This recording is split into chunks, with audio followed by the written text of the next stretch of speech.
I have told this story maybe 400 times now, and every single time, somebody in the room laughs at the start. They laugh because they think they know how it ends. A small, soft creature from a backwater world shows up at the most feared military academy in the Concord, and of course the proud predators learn a lesson, and of course everyone goes home humbled. They think they've heard it before. Then I get to the part about the airlock, and the laughing stops. So let me tell you properly. From the beginning, the way it actually happened, the way I saw it with my own two eyes, before any of us understood what we were looking at. My name is Vol. Back then I was a third cycle cadet at the Concord Combined Forces installation. We all just called the Spire because that's what it was, a thin needle of gray alloy stabbed straight up out of a frozen moon, with the training decks stacked one on top of another for almost 2 kilometers. I'm Alwini. If you've never met one of us, picture something tall and thin and light, hollow-boned like the flying creatures of your own homeworld, skin the color of old paper. We bruise if you look at us hard. On my planet that was never a problem. My planet has gentle gravity, soft rain, and not one single thing that ever wanted to eat us. We invented poetry before we invented the wheel. That tells you everything. I was not a warrior. None of my people really are. But the Concord needed every species to send cadets to the academy, partly for unity and partly, I think now, so that the strong ones could remember what they were protecting. So I went. I was going to be a logistics officer. I was going to count supply crates and route fuel and never once fire a weapon, and I had made peace with that, and I was content. Then the dropship came in carrying the human, and nothing in my quiet little life was ever the same. Let me set the scene for you, because the scene matters. It was the last day of the cold season on the moon, which on the Spire meant the hull groaned all night as the metal contracted, a long, low moan that ran through your bones whether you wanted it to or not. We were all gathered on the main reception deck, 300 cadets from 40 worlds, standing in our ranks under the white lights, breath fogging because the heaters never quite kept up. Above us the viewport showed the gas giant we orbited, a vast bruise of orange and brown filling half the sky, slow lightning crawling through its clouds. You got used to it. You stopped looking. But that morning I remember I looked, because I needed something to look at that wasn't the Skarn. You need to understand the Skarn to understand this story. Skarn were the apex of the conquered military. Everyone knew it. They evolved on a hunting world, a place of long nights and longer claws, and they came out of it as the most efficient killers any of us had ever cataloged. Tall as a doorway, plated.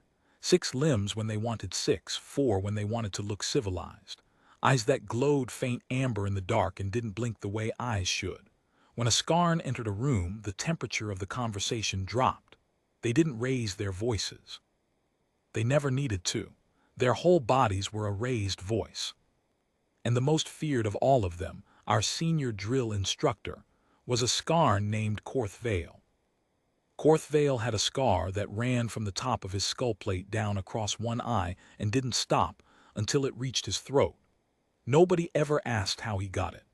There was a rumor that whatever gave it to him did not survive the encounter, and I believed that rumor, because Korthvale was the kind of presence that made rumors feel like documentation.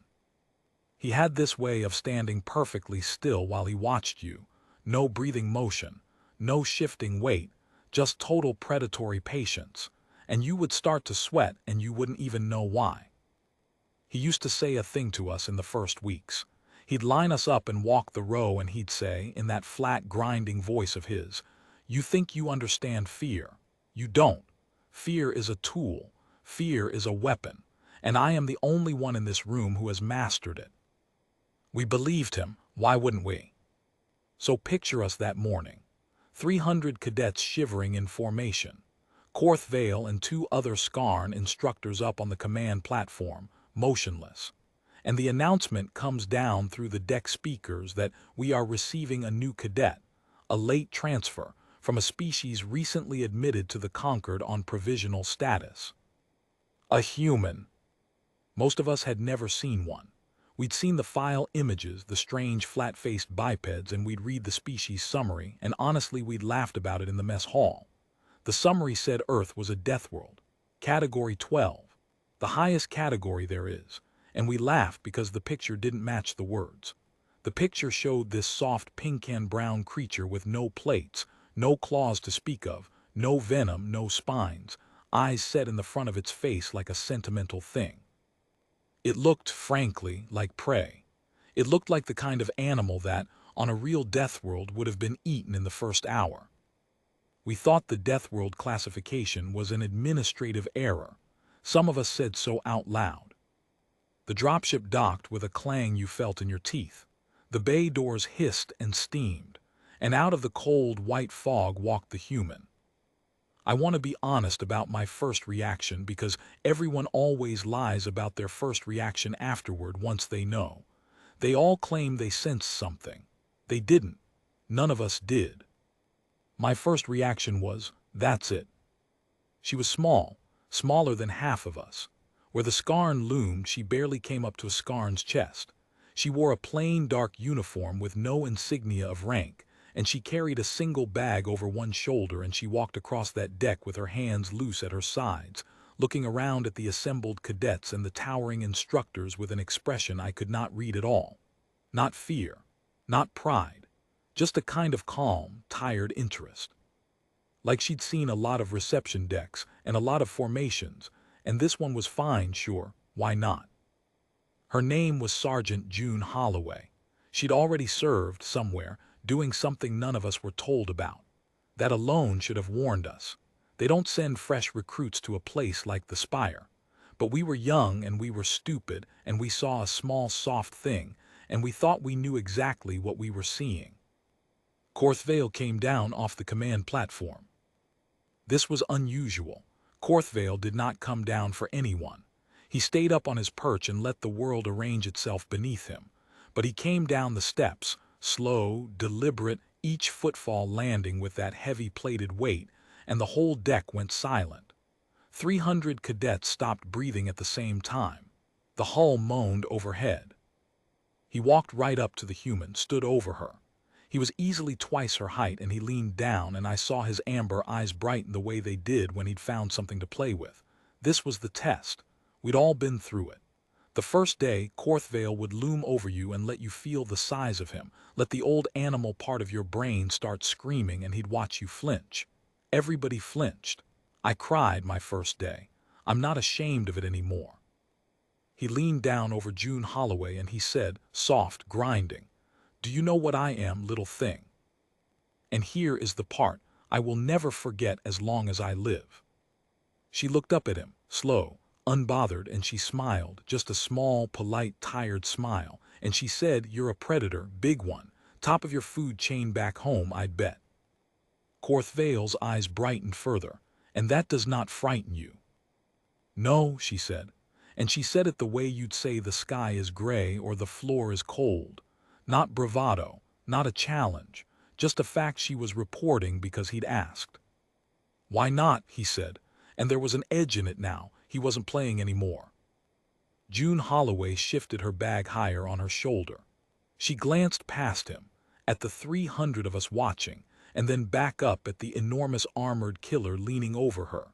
And she said something that I have repeated 400 times, and it still raises the small hairs along my arms. She said, "Because where I come from, the things at the top of the food chain aren't the things you have to worry about." Nobody understood it. Not then. We heard the words and they didn't connect to anything. Korthvale straightened up slowly. I watched him do it. I watched the most frightening creature I had ever known straighten up and study this small soft thing with something I had never once seen on a scarn's face, and it took me a long time afterward to find the word for what it was. It was curiosity. The careful curiosity of one predator meeting another and not yet knowing which of them is faster. He didn't say anything else. He turned and walked back up to the platform. And the orientation continued like normal, like nothing had happened. And we all filed out to our barracks afterward, whispering about the new human and how strange she was. and how she'd clearly just gotten lucky that Korthvale was in a patient mood. We were wrong about so many things. But that day, that very first day, we were the most wrong we would ever be. I got to know her a little over the following weeks. Not well. She wasn't an easy person to know. But fate put her in my training squad, Squad 7, the misfits, the slow ones, the ones nobody expected much from, and so I saw more of June Holloway than most. The first thing I learned was that she was strong in a way that didn't make sense. We had a gravity gym on Deck 9 where they could crank the local field up past standard to build us up. Most of us trained at .9 standard and complained bitterly. The Skarn trained at 1.4 and made it look easy. June Holloway walked into that gym her second day, looked at the controls, and asked the attendant to set it to 1.5. The attendant, a Brel, squat and four-armed and not easily impressed, told her she'd misread the dial. That 1.5 was instructor settings, that she'd hurt herself. She said very politely, 1.5's about what I trained in back home, friend. Earth standard's not far off it. I'd actually like it a little heavier if you've got it. My joints feel weird in the low stuff. He set it to 1.5 thinking he'd watch her collapse. She did her exercises, calm, steady, breathing easy. At 1.5, where a fully grown Skarn would start to feel the burn, this small soft pink thing was doing slow pull-ups like she was bored. And here's the part that got to me, she kept apologizing for the dial being so low. She thought 1.5 was light. To her, the gravity that broke half of us was a pleasant afternoon. I asked her about it later in the mess. I was nervous, I'm always nervous. I said, how are you so strong? You don't look strong, no offense. She laughed, I liked her laugh. It was an easy sound, a little rough. None taken, I'm not strong, not for a human. I'm pretty average back home, honestly. It's just Vol, right? It's just that your worlds are gentle, Earth's not gentle. Earth's been trying to kill everything that lives on it for 4 billion years. Heavy gravity, heat that'll cook you, cold that'll freeze you sometimes in the same week. Everything bites, everything stings, everything's got teeth or poison or it can run faster than you. We grew up under all of it. So when you take one of us and put us somewhere soft, she shrugged, we're just kind of built for worse. I thought about that for a long time. I didn't sleep well that night. I kept thinking about a whole planet of things with teeth and the soft pink creature who'd grown up considering that normal. The second thing I learned about her was harder to put into words. It was about how she handled fear. Or rather, how fear handled her, which was to say it didn't. We had drills. The Spire ran on drills. Decompression drills, fire drills, hull breach drills, hostile boarding drills. Korthvale loved them. He'd trigger them at random, often in the middle of the sleep cycle, and the alarms would scream and the red lights would spin and 300 half-asleep cadets would scramble in terror to their stations. The terror was the point. He wanted to see who froze, who panicked, who ran the wrong way. Fear, he said, was the enemy you carried inside you, and the only soldier worth anything was the one who'd hunted that enemy down and killed it. The rest of us, no matter how many drills we ran, never killed it. The alarm would go off and my heart would slam and my hands would shake and I would do my job badly because my body was screaming at me to flee. That's just how we were built. Fear was a flood and we drowned in it a little every time. June Holloway was different. The first night drill after she arrived, the alarm went off at the deepest part of the sleep cycle, that bone-grinding klaxon, red light strobing, and the whole barracks erupted into chaos. I rolled off my bunk and hit the floor and couldn't make my legs work. And through the strobing red light I saw June Holloway sit up, completely calm, already awake somehow, swing her legs out of her bunk and start putting her boots on. Not rushing, just moving, efficiently, like she'd done it 10,000 times. Her face in the red light was perfectly steady. While the rest of us came apart, she laced her boots, stood, and walked toward her station at a quick, steady pace, and on the way she grabbed 2 cadets who had frozen and got them moving too, with a hand on the shoulder and a few low words I couldn't hear over the alarm. Afterward, when the drill ended and the lights came up normal and we were all standing there shaking and ashamed, I asked her. I said, "Weren't you scared?" She looked at me strange, like I'd asked something that didn't have an answer.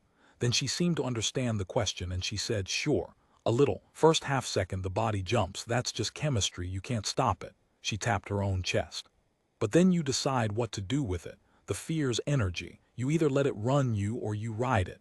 We get taught that pretty young where I'm from, because the fear comes whether you like it or not. The trick is it doesn't get to drive." I didn't understand. Not really. The fear always drove for me. The idea that you could feel it and just keep going, keep being yourself underneath it, it sounded like a story you tell children. But she lived it. I watched her live it, every drill, every time. The alarm would scream and she'd just become very calm and very fast and very useful, and you started to feel safer standing near her, the way you'd feel safer standing near a wall in a storm. The Scarn noticed. Of course they noticed. They notice everything. And I think, looking back, I think this is where it started to go wrong, where the curiosity in Korthvale's eyes began to curdle into something else. Because to a Scarn, fear was their domain. It was the thing they ruled. They were the predators. Everyone else was the prey that fled. That was the whole shape of the universe as they understood it. And here was this small, soft creature, this category that should have been the most timid thing in the galaxy, who simply did not flee, who felt the fear they wielded like a weapon and just set it down and kept walking. It bothered them. I could see it bother them. And there is nothing more dangerous than a predator who has found something it cannot frighten. Korthvale began to single her out. Small things at first. He'd make Squad 7 run extra. He'd assign June Holloway the hardest stations, the longest watches, the worst duties.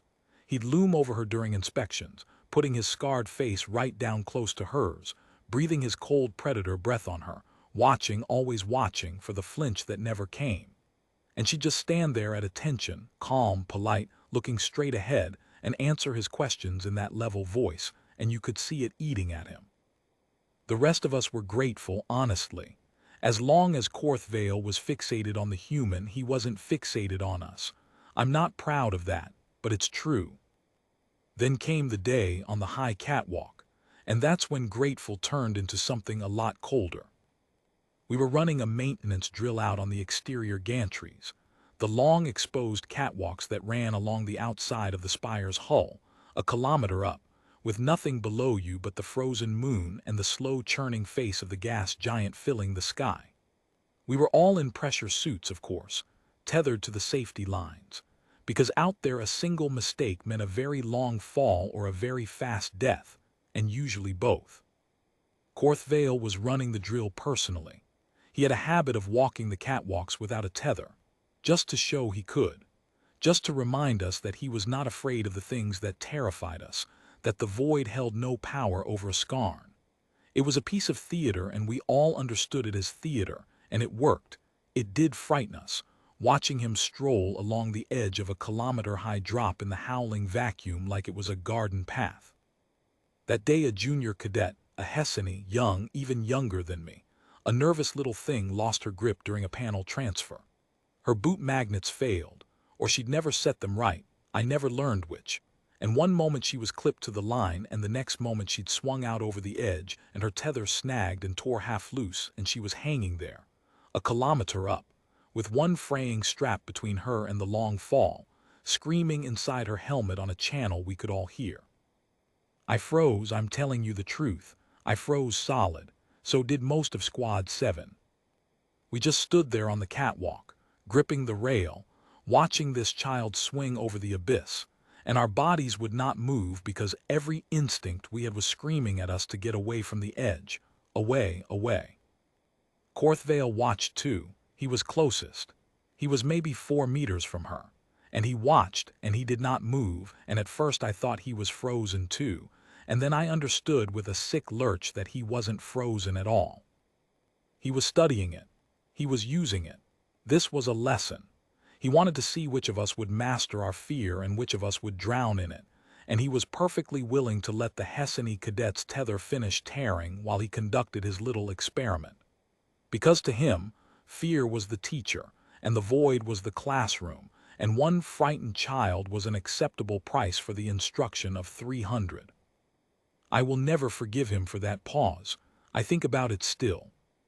It lasted maybe 3 seconds. It felt like a year. And then a small dark shape moved past me so fast, I felt the wind of it through my suit. June Holloway didn't say anything. She didn't sound an alarm or call for help or ask permission. She just moved, faster than I have ever seen anything her size move down the catwalk, and she didn't slow at the edge. She did not slow at the edge, do you understand me? The edge of a kilometer drop, and she did not slow. She hit the rail and went over it. My heart stopped. I thought she'd jump to her death. We all did. Somebody screamed. But she'd grabbed the rail with one hand as she went over, and she swung herself down and out, hanging by one arm over the abyss, and with the other hand she caught the falling HFY cadet by the strap of her suit just as the last of the tether tore through. And then she held her. I want you to understand what that means. A kilometer up, in vacuum, hanging by one arm from a railing in heavy gravity with the full weight of another body in her other hand. The strain on her shoulder, on her grip, it should have been impossible. No Alwini could have done it. No Brel. I genuinely think a Skarn would have struggled. And this small, soft creature did it and held the both of them suspended over a kilometer of nothing. And her voice came over the channel completely steady, not even strained, saying to the panicking child, "I've got you. Look at me. Look at my face. I've got you. You're not going anywhere. Breathe." And then she pulled them both up. One-handed, at first, then she got her boots braced against the hull below the catwalk, and she walked them both up the side of the spire like it was a ladder. The HFY clutched against her chest, and she got the kid back over the rail and onto the catwalk and set her down gently, and crouched over her and kept talking, low and calm, until the child stopped screaming and started just crying instead, which is the sound of someone who has realized they're going to live. The whole catwalk was silent, 300 cadets frozen on the gantry staring. And Korthvale stood 4 meters away, untethered, motionless, and he was staring too. And on his face, on that scarred, ancient, fearless predator's face, I saw, for the first time in my life, something I would never have believed a Skarn could feel. I saw fear. Not fear of falling, not fear of the void. He didn't fear those things. He'd told us so 100 times, and for once I believed him. No. What I saw on Korthvale's face as he watched this small, soft creature do the impossible without a flicker of hesitation was the dawning fear of a predator who has just realized he is no longer the most dangerous thing on the catwalk, who has just watched something walk straight into the exact terror he uses to rule, and not feel it at all, and come out the other side carrying a rescued child in its arms. He'd told us he was the only one in the room who had mastered fear. He just watched someone who didn't need to master it, because for her, it had simply never been the master in the first place. June Holloway stood up. She looked across the catwalk at Korthvale, and she didn't say anything cruel, didn't gloat, didn't accuse. She just looked at him level calm with the crying child safe behind her, and she said one thing on the open channel so we all heard it. She said, "You had 3 seconds, and you spent them watching." And then she turned away from him and helped the HFY cadet to her feet and started walking her back inside, slow and careful, talking the whole way. Korthvale did not move. For a long, long time, the most feared instructor at the spire stood alone at the edge of the abyss, untethered, and stared at the empty space where she had been. That was the day everything changed. That was the day we stopped seeing prey when we looked at June Holloway and started seeing something we didn't have a word for. Something the Skarn, with all their hunting and all their fear, had never once encountered in all their conquests. But it wasn't the end of it, not even close, because Korthvale was not a creature who could simply accept that he'd met his match. A predator who's been frightened doesn't back down. A predator who's been frightened goes looking for a way to be the bigger thing again. And he found one. He found one a few weeks later, when the real emergency came. The one that wasn't a drill. And the thing that came knocking on the spire's airlock in the dark was something that frightened even the Skarn. But that's part 2. And to tell that part right, I have to tell you about the night the station went dark, and the sound we all heard coming through the hull, and the moment June Holloway walked toward it instead of away. I still hear that sound sometimes, in the quiet, coming through the metal. I'll tell you what it was. I told you I'd tell you what the sound was. I'm getting there. But first I have to tell you about the weeks in between, because that's where it grew. That's where the thing that nearly killed us all started its long, slow walk toward our door. And it started, like a lot of disasters do, with someone's pride. After the catwalk, the spire was a strange place to live in. The story spread fast, the way stories do when there's nothing else to do but train and sleep and whisper. By the next sleep cycle, every cadet on every deck knew. The soft little human had gone over the rail without a tether, caught Pim. That was the Hessany cadet's name, Pim. A tiny thing with big wet eyes who from that day on followed June Holloway around like a shadow, caught Pim out of the void with one hand and walked her back up the side of the station. And Korthvale, the great Korthvale, had stood and watched and done nothing. You'd think that would have broken him. A lesser instructor it would have. But the Skarn don't break the way the rest of us do. They harden. And Korthvale in the days after got very, very hard. He stopped looming over June. That was the first sign, and at the time we thought it was a good sign. We thought he'd learned something. We were idiots. He stopped looming over her because looming hadn't worked, and a Skarn does not repeat a failed hunt. He went quiet instead. He watched her from across the deck with those amber eyes, and he said nothing. And the watching was worse than the looming had ever been, because you couldn't tell what was being calculated behind it. June noticed. Of course she noticed. She noticed everything. That was part of what she was. One evening in the mess she sat down across from me with her tray. They'd engineered some paste that humans could metabolize, and she ate it without complaint, which told you something about what human food must be like. And she nodded toward the far corner where Korthvale stood in the shadows, motionless, watching us. That one's working something out, she said, quiet, not worried exactly, just nodding it. Seen it before, back home. You get a dog that's used to being the biggest animal in the yard, and then something bigger moves in. The dog doesn't just accept it. The dog gets clever, starts looking for an angle. She ate a spoonful of paste. He's looking for an angle. I didn't know what a dog was, I asked. She tried to explain: a predator humans had befriended, made loyal, a hunter that loved you. And honestly, the idea of a Deathworld species making pets out of their predators kept me up that night too. There were a lot of nights like that, around June. She'd say some small, ordinary thing about her home, and I'd lie awake afterwards staring at the ceiling, recalibrating my entire sense of the universe. What angle could he find? I asked her. You beat him, everyone saw it. She shook her head. I didn't beat him, Vole. That's the thing you've all got wrong. I didn't beat anybody. A kid was falling and I caught her. That's not a victory. There's no winning that. But he doesn't see it that way. To him it was a contest and he lost it. And creatures like that, she set her spoon down, they don't stop until they've found a contest they can win. And the trouble is, he's the one who decides what the contest is. She was right. She was always right about that kind of thing. It came, I think now, from growing up somewhere that punished you instantly and fatally for being wrong about a threat. She read danger the way I read a supply manifest, fluently, without effort. The contest Korthvale chose came 11 days later, in the form of a distress signal. I was on logistics watch that night. It was the work I was actually good at, sitting in the dim quiet of the supply control room, routing fuel and cataloging crates, far from any catwalk. So I heard the whole thing come in over the command channel, because supply control monitored all the emergency frequencies in case we needed to scramble resources. I had a front row seat to the beginning of the end, and I didn't even know it. The signal was old. That was the first wrong thing. It was a Concord distress beacon, the standard pattern, but the encoding was a generation out of date, a format that hadn't been issued to active ships in decades.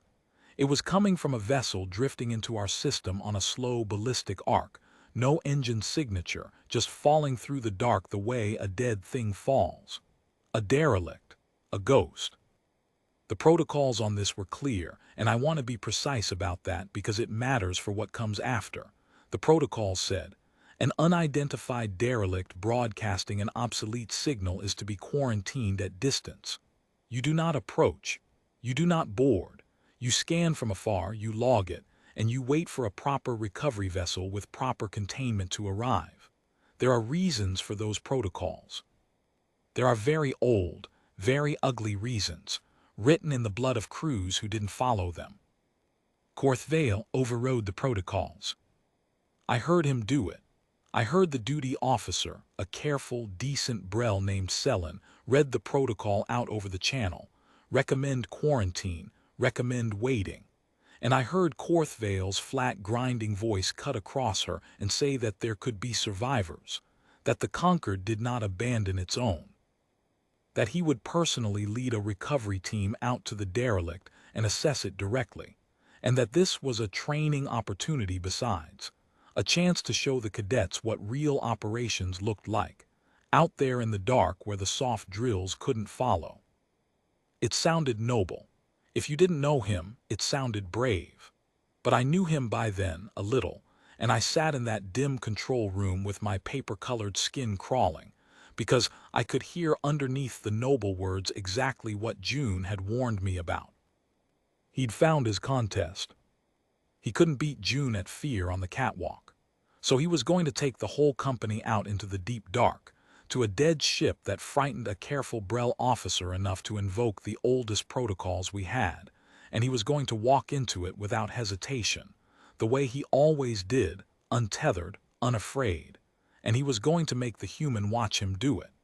He was going to reclaim the thing he ruled.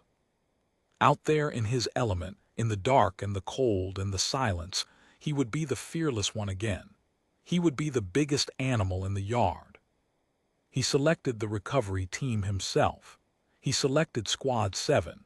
He selected June Holloway. And because they couldn't very well send the squad without a logistics liaison to manage the recovery cataloging, he selected me. I have never been more frightened of anything in my life than I was packing my kit that night.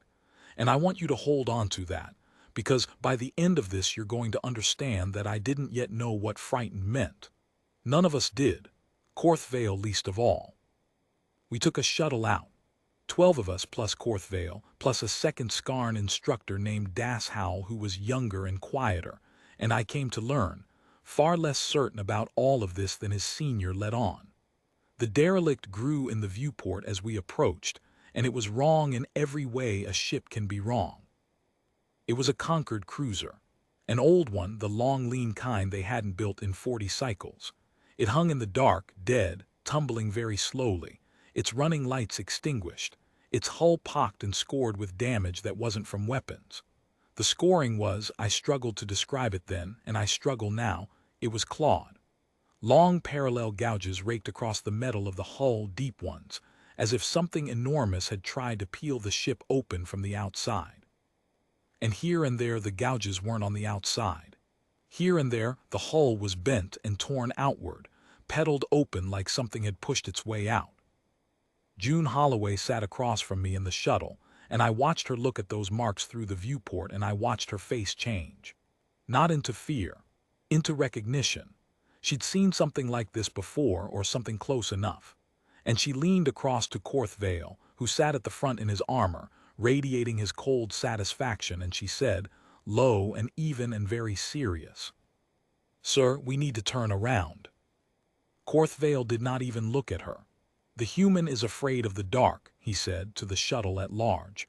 A few of the cadets laughed nervously. They wanted to laugh. Laughing meant it was a joke, and a joke meant it was safe. "I'm not afraid," June said, and her voice stayed completely level, which somehow made it worse. "I'm telling you those marks aren't damage. They're a warning. Something killed this ship from the inside out and tore its way loose, and a beacon that old doesn't broadcast for decades on a dead vessel unless something's keeping the power on. You don't approach this. Where I come from, you don't approach this. You burn it from a distance and you go home. Where you come from, Korthvale repeated, and now he did turn slow and fix those amber eyes on her, is a soft little corner of one soft little world. Out here, Sergeant, we do not run from the dark. Out here, fear is a luxury we do not indulge. He let that sit. Then quieter just for her, but I heard it because I was close. Unless you would prefer to wait in the shuttle, where it is safe, where the rest of the company can see you waiting. And there it was, the trap. The angle. She couldn't refuse without proving his story, that the human's courage was a fluke, that underneath she was just frightened prey like everyone expected. And she couldn't go without walking into the exact thing every instinct she'd earned on a death world was screaming at her to flee. June Holloway looked at him for a long moment. Then she unclipped her harness and stood and checked her suit seals, calm and methodical, and she said, "I'll go first then." "You will go where I tell you," Korthvale said. "No, sir," she said, pleasant as anything. "If we're doing this, I go first. Because if I'm right about what's on that ship, you're going to want someone in front of you who doesn't freeze." And she looked at him, and she let the rest of it stay unspoken, but everyone in that shuttle heard the catwalk in the silence. You had 3 seconds, and you spent them watching. Das Howell, the younger Skarn, shifted in his seat. I saw it. He was the only one of the instructors who looked at those clawed gouges on the hull and felt the old protocols meant something. But he said nothing. Rank held its tongue, and the shuttle slid into the derelict's tumbling shadow, and we docked with a clang that, in the dead silence of that place, sounded like a hammer on a tomb. The airlock cycled. The inner door opened onto darkness. I am going to tell you about the inside of that ship, and I want you to know that I have left things out, because some of what we found in there I have never said out loud and never will. But you need enough to understand. It was cold, colder than the void should have left it, somehow, a cold that got into the joints of your suit and stayed. Our helmet lamps cut white cones through air thick with drifting frozen particulate little glittering motes that hung weightless and turned slowly in our wake. The corridors were the standard layout of an old cruiser, and they should have been familiar, and they were the most unfamiliar place I have ever been, because every surface was wrong. The gouges from outside were inside too. Raked across the walls, across the ceiling, deep enough in places to expose the conduit beneath. And the doors, the heavy pressure doors, were torn off their tracks and bent, every single one, all bent the same direction.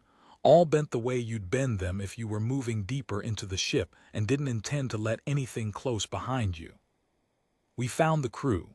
I will only say that we found the crew and that there was not very much of them and that what there was had been arranged, placed, with a kind of care that was so much worse than carelessness would have been. June saw it first, swept her lamp across it, and stopped the squad with a raised fist before the younger cadets could get close enough to see clearly. "Don't look," she said, over the channel, low and firm. "Listen to me. Eyes forward. Don't look at the walls. We're leaving. Sergeant Korthvale, we are leaving. This is a tomb, and the thing that made it nests in tombs, and we are leaving." "We will recover the data core," Korthvale said. His voice had changed. I noticed it even through the fear. It had gone careful, quiet. The bravado was still in the words, but it wasn't in the sound anymore, and I understood with a lurch that even Korthvale's animal instincts had finally woken up and started screaming, and that his pride was the only thing keeping him from listening. "We will recover the core and we will leave. Forward." That's when the lights died. Not the ship's lights, those had been dead for decades. Our lights. Our helmet lamps, our suit displays, the shuttle's distant glow behind us through the corridors. Everything electrical all at once, snuffed out like a breath on a flame. Total darkness. The kind of dark that has weight. The kind of dark a species like mine, that evolved under a gentle sun, has nightmares about for 1,000 generations without ever knowing why. And in that dark, that absolute dark, something began to make a sound. I have to be careful here because this is the sound I promised you and I don't want to cheapen it. It wasn't a roar. A roar would have been a mercy. A roar is a thing you can locate, a thing with a throat and a size and a place in space. This wasn't that. It was low. It came up through the deck and through the hull, through the metal, into the bones of your suit and the bones of your body. A deep, slow, grinding pulse, almost below hearing. The way the spire's hull moaned in the cold but wrong, rhythmic, patient, getting closer not by getting louder but by, I don't know how to say it, by getting inside you. And underneath the pulse, threaded through it, was a second thing. A high, thin whine right at the edge of perception. And the moment that whine touched my mind, I felt the fear arrive. Not my fear, theirs, its. Because that was what the thing did. That was how it hunted. It didn't chase you. It put its fear inside you, poured it in through that whine until your own mind was drowning in a terror that wasn't even yours, until you couldn't think, couldn't move, couldn't do anything but stand frozen in the dark and wait to be arranged on a wall with care.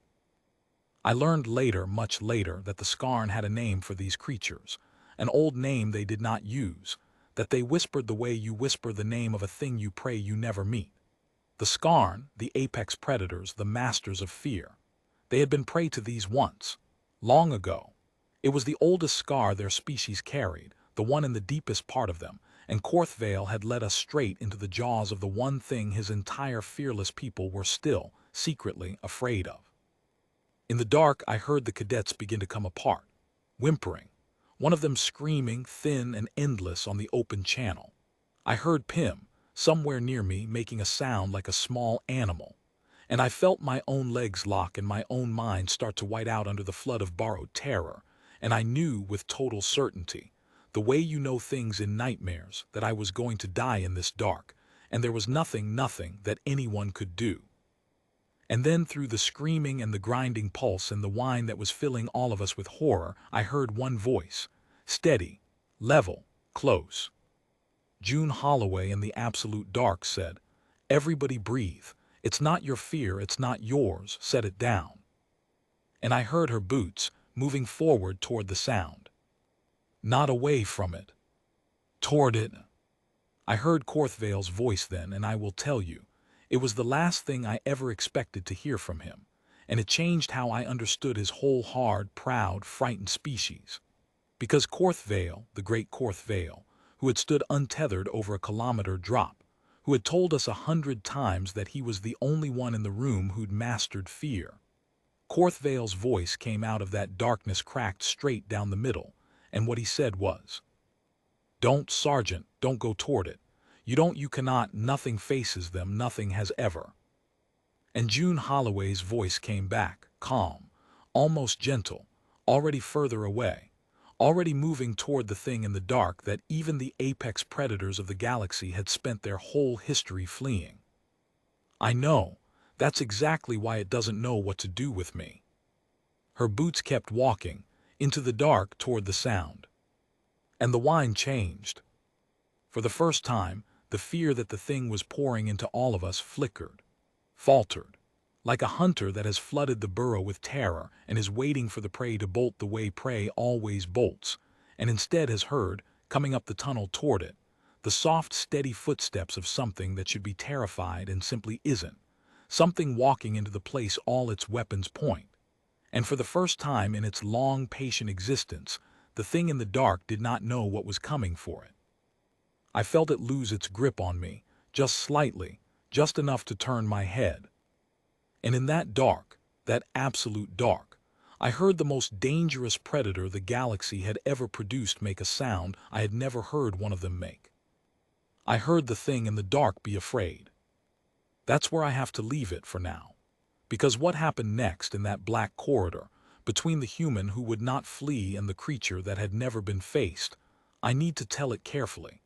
I need to tell you exactly what June Holloway did, and exactly what she said when the lights finally came back, and what Korthvale did after, which was not at all what any of us expected. And I need to tell you the last part, the part with the airlock, the part everyone laughs about until they hear it. That's part 3, get comfortable, we're almost to the end. So here's where everybody leans in, because by now you've stopped laughing. By now you understand that the soft little human walking into the dark wasn't a punchline, and you want to know what happened in that black corridor. I'll tell you, but I have to tell you the truth, and the truth is that I didn't see most of it. I couldn't.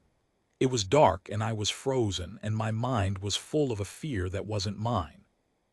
So what I'm going to give you is what I heard, and what June told me afterward in pieces over a long time, because she didn't like to talk about it, and what Korthvale told me much later, which is its own story. In the dark, June Holloway kept walking toward the thing. The creature flooded her with terror the way it had flooded all of us. I asked her once what that was like, and she was quiet for a while, and then she said, "It's like drowning in someone else's nightmare. You're full to the top with horror and none of it has a reason. There's no thought attached, just the pure feeling poured in." She looked at her hands. The only trick is that I knew it wasn't mine. I knew where it was coming from, and a feeling you didn't make, that's just weather. You don't argue with weather. You don't fight it. You just keep walking through it and you let it blow. Set it down, that's what she told us. It's not yours, set it down. She couldn't see the creature. None of us could. The dark was total. But she could hear it. That grinding pulse, that whine, getting closer, and she walked into it with her hands open and empty. And she did the thing that I think no creature in the galaxy had ever done to that species in all the long ages it had hunted. She talked to it. Low, steady. The same voice she'd used on Pym over the abyss. She told me she didn't think it understood the words, it almost certainly didn't, but words weren't the point. The point was the tone. The point was that here was a thing that should be screaming and bolting and dying of fright, and instead it was walking forward, slow and unhurried, making the soft, steady sounds a creature only makes when it is calm, when it is not afraid, when it is, in fact, the one doing the hunting.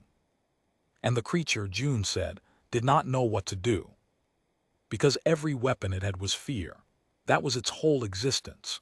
For 1 billion years it had poured terror into living things and watched them break, and the breaking was how it ate. The breaking was the only language it knew, and now here was something walking up the burrow that simply would not break, and it had no second move. No claws and teeth fallback, no backup plan, nothing. It was a creature made entirely of one trick, and the one trick had stopped working, and so the only thing left for it to feel was the thing it had spent eternity making others feel. It felt afraid. And here is the part that matters. Here is the part I tell people when they ask me what I learned from June Holloway, because it's the truest thing I know. She didn't kill it for being afraid. She could have.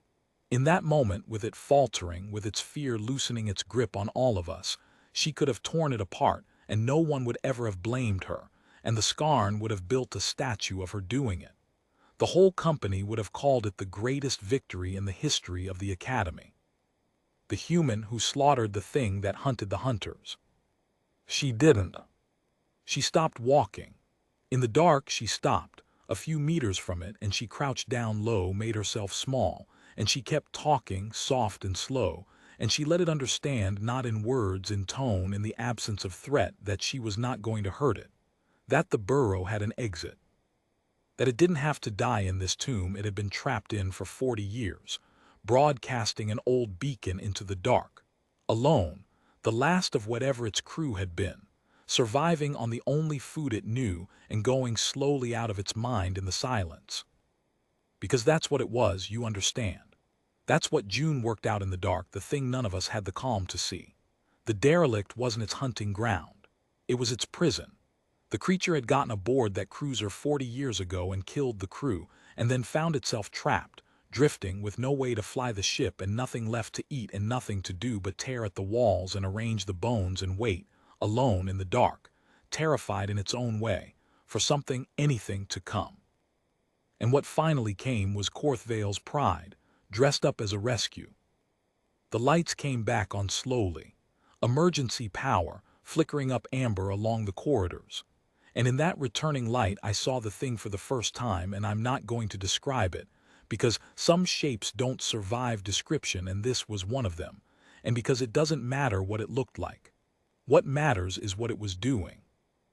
It was pressed back against the torn bulkhead, all of it, gathered small, and June Holloway was crouched in front of it, low and still, with one hand held out flat and open, palm up, not reaching, just offering.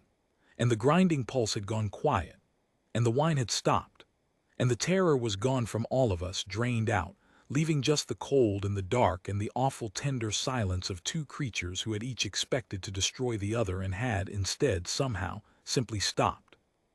Korthvale stood at the corridor junction. I was near him, and I watched the most feared predator in the conquered stare at that scene, the soft human crouched calm before the nightmare of his entire species, the nightmare gone still and small under her open hand, and I watched something break in him. Not the hard way the scarn break, the other way. The way a thing breaks when it has built its whole self around being the most dangerous thing in the dark, and it learns, all at once, in a flicker of amber light, that it was never even close, that there are creatures who don't rule fear and don't flee it and don't feed on it, who simply walk through it like weather and crouch down in the middle of the storm and offer their open hand to the thing everyone else would kill. Korthvale had told us, 100 times, that he was the only one in the room who had mastered fear. And in that corridor, he finally understood what June had understood from the first day, what she'd told him on the reception deck with her bag on her shoulder and 300 of us watching. The things at the top of the food chain aren't the things you have to worry about. It was never about being the most dangerous. It was about what you did with the danger. He'd spent his whole life being the apex, the killer, the master of terror, and it had made him exactly the kind of creature who would stand 4 meters from a falling child and study her instead of saving her. And June had spent her whole life on a world that bit and stung and burned, learning the one lesson a Deathworld actually teaches, which is not how to kill the things that frighten you. It's how to keep being yourself, fully and completely yourself, while you're frightened. How to stay kind in the dark. How to keep your hand open when every instinct screams to close it into a fist. That's the human thing. That's the Deathworlder thing. Not the strength. Not the speed. Those are just the body. The thing that actually frightened the Scarn, the thing that frightens everyone who really meets us, yes, us, because June taught me to count myself among the brave even though I never will be as brave as she was. The thing that frightens them is that a human will walk straight into the worst dark there is, and come out the other side, and still have a hand to hold out to you. We got the creature off the ship. I'll tell you how, because this is the part everyone laughs about before they understand. June couldn't bring it back to the spire.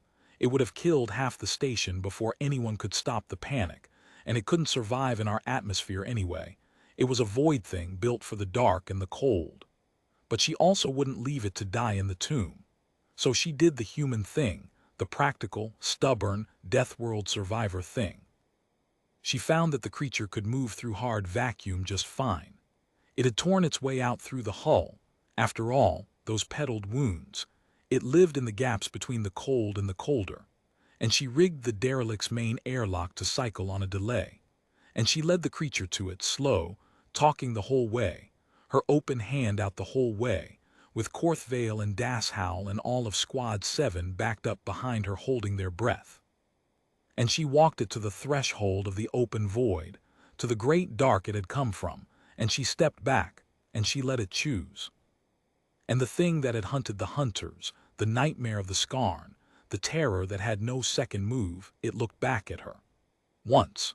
Across that open airlock, with the stars behind it and the slow churning face of the gas giant filling the dark. And then it let go of the metal and drifted out into the void it was made for, free for the first time in 40 years, and it fell away into the dark and was gone. That's the part people laugh at. She let it go, they say.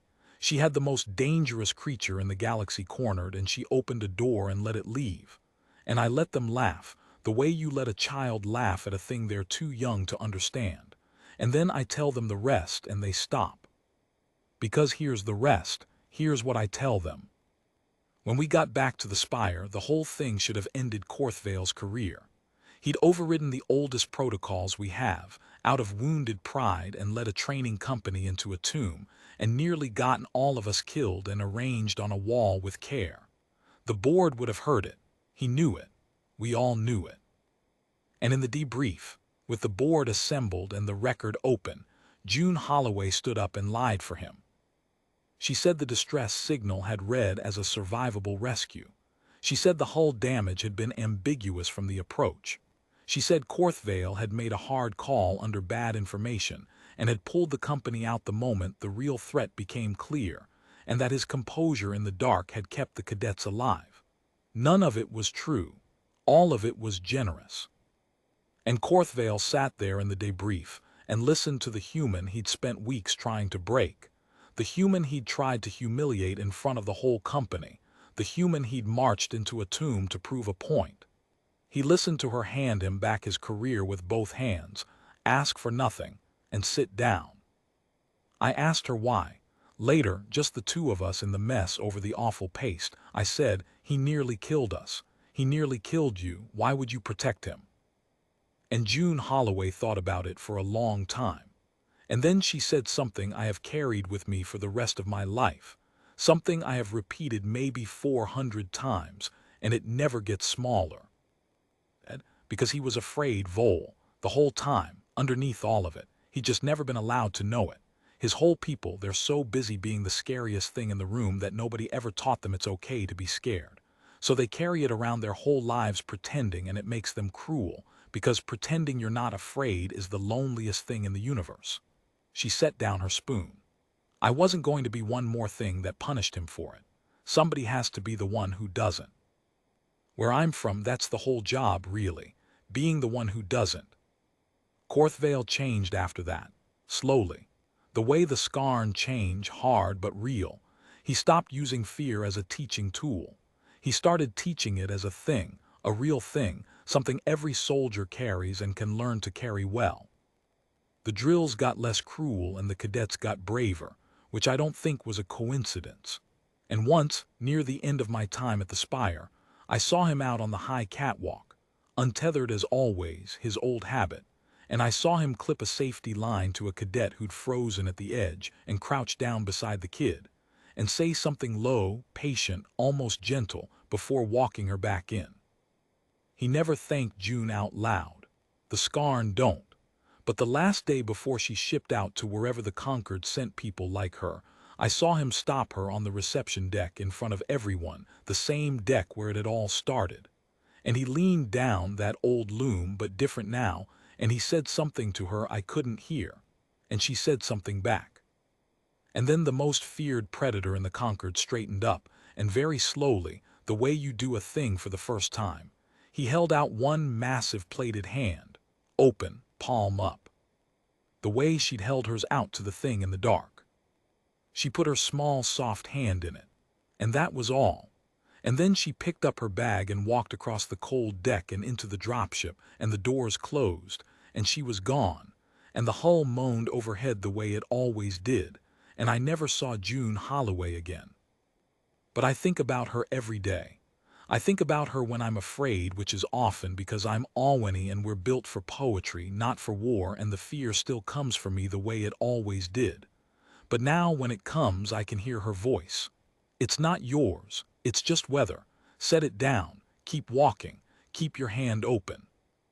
And so I do, and it's enough. It's always just barely enough. They thought they knew fear. The Skarn, the apex of us all, the masters of the dark, they thought fear was a thing you ruled, or a thing you fled, and they'd built their whole proud, lonely, cruel civilization on top of that one mistake. And it took a small, soft creature from a world that had spent 4 billion years trying to kill her to walk into the dark and show them the truth. Fear isn't a thing you master, and it isn't a thing you run from. It's a thing you carry, and the measure of you, the only measure that's ever mattered on any world, soft or hard, is whether you can carry it and still keep your hand open. That's what the human taught the things that hunt the hunters. That's what she taught me. And I have spent the rest of my life trying to be worthy of it.